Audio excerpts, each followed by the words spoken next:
और हम पर्यावरण के अनुकूल जीवन शैली अपनाएं। इसके लिए आने वाली पीढ़ी व वर्तमान पीढ़ी भी इस संस्कारों की ओर बढ़े।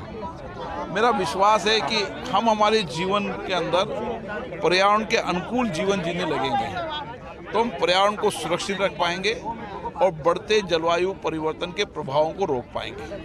इसीलिए मेरा सभी देश के जनप्रतिनिधियों का आह्वान है कि वह अपने अपने इलाके के अंदर इसको जन आंदोलन बनाएं, एक पेड़ अपने माँ के नाम भी लगाएं और लोगों को पर्यावरण का अनुकूल जीवन शैली जीने के लिए नया संदेश दें। और विशेष रूप से जो आने वाली पीढ़ी है हमारी, आने वाली पीढ़ी को ये संस्कार जानने चाहिए।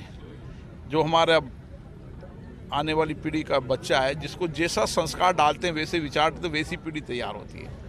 और उसको ये पता होना चाहिए कि धरती को हम धरती माँ मानते हैं, पेड़ की पूजा करते हैं। ये हमारे संस्कार संस्कृति है और इसीलिए जब ये संस्कार संस्कृति से वो अपने जीवन जिएगा तो पर्यावरण के अनुकूल जीवन शैली भी जिएगा और पर्यावरण को सुरक्षित रखने के लिए अपने जीवन में सब इंतजाम भी करेगा। लेकिन लव कुश वाटिका स्मृति वन किस तरह से एक्सक्लूसिव होगा बिरला साहब? यहाँ पर एक पेड़ लगेगा और वो माँ के नाम लगेगा। उस वाटिका में आए लोगों का आह्वान करूँगा कि वह अपनी माँ के नाम एक पेड़ लगाएं, उस पेड़ को संभालें, पालें। जैसे माँ ने हमें पाला है, पोसा है, वैसे पेड़ को संभालें। यही हमारा संदेश है।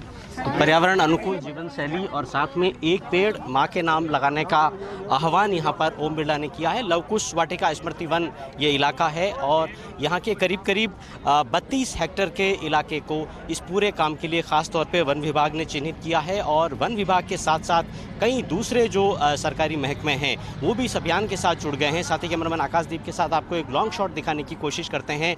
ये वो इलाका है जो कि पठारी इलाका है। यहाँ पर बंजर ज़मीन थी, इलीगल माइनिंग होती थी, तो वन विभाग ने इसी इलाके को खास तौर पर इस काम के लिए चुना है। इस पूरे इलाके में आप देखिए कि मानसून के बाद अब हरियाली हो गई है और आप देखिए कि किस तरह से यहाँ पर अलग अलग इलाकों में ब्लॉक्स बना करके और लगातार यहाँ पर पौधारोपण किया जा रहा है। और जो जो पौधे यहाँ पर रोपे जा रहे हैं, आप देखिए चमेली का पौधा है, आगे आप देखेंगे बेलपत्र का पौधा है, उसके आगे आप देखेंगे अर्जुन का पौधा है, अमलताश का पौधा है। इन सभी पौधों को यहाँ पर लगाया गया है और साथ में एक लक्ष्य तय किया गया है कि यहाँ पर इन पौधों को न सिर्फ लगाना है बल्कि इनको पेड़ बनाने तक इनकी रखवाली भी करनी है। तो इस पूरे अभियान का आज ओम बिरला ने अपने संसदीय क्षेत्र में शुभारंभ किया है और साथ में लक्ष्य तय किया है कि हमें हमारी जीवन शैली पर्यावरण के अनुकूल बनानी होगी और साथ में कोटा बूंदी संसदीय क्षेत्र को पूरे देश का सबसे हरा भरा संसदीय क्षेत्र में तब्दील करना भी है। कैमरामैन आकाशदीप सिंह के साथ भंवर एस चारण, फर्स्ट इंडिया न्यूज़।